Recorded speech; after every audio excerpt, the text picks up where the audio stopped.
What are the positives and negatives of dual registration? IPA Talking Rugby Union contributor Arun Watkins focuses on dual registration in the second tier of English rugby. Following a recent announcement by the RFU, the number of dual-registered players in Level 2 matchday squads has been increased. This change will allow a Level 2 side to select up to 10 England Academy players. Firstly, let's deal with the facts. Up until last season, 4 players were allowed to be dual-registered. However, this year up to 10 players may be selected in the matchday squads of clubs in the championship. According to Nigel Melville, Director of Professional Rugby at the RFU, there's a large pool of young players in academies who are getting great coaching, strength, and conditioning, but they are not getting enough competition.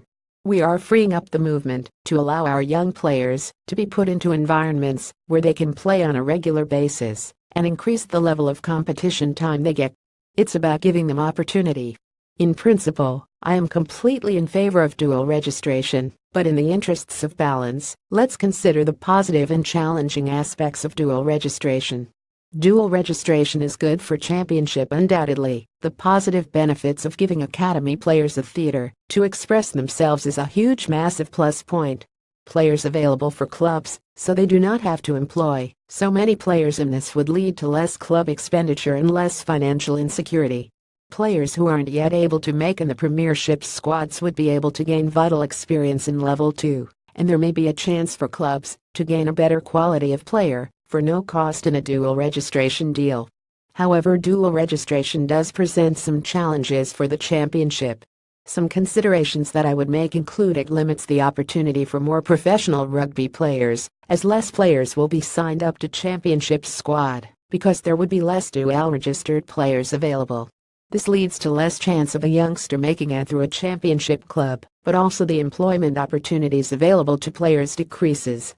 In turn, this could lead to the division's officials contradicting themselves, as one of the reasons for creating professional league is to allow for more opportunity for players to play full-time. A factor that would be minimized in scale if the inclusion of dual-registered players would be increased.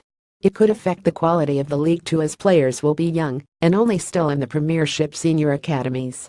The quality of the players isn't guaranteed to be of a good standard if they want to be of the standard needed to replace an experienced championship player.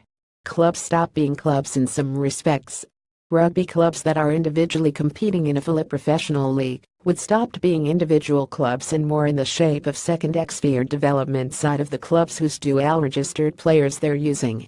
In conclusion, I believe in the development opportunity for dual-registered players in a manageable non-diluting quantity, where clubs have 1 or 2 dual-registered players, but don't create the squad around them.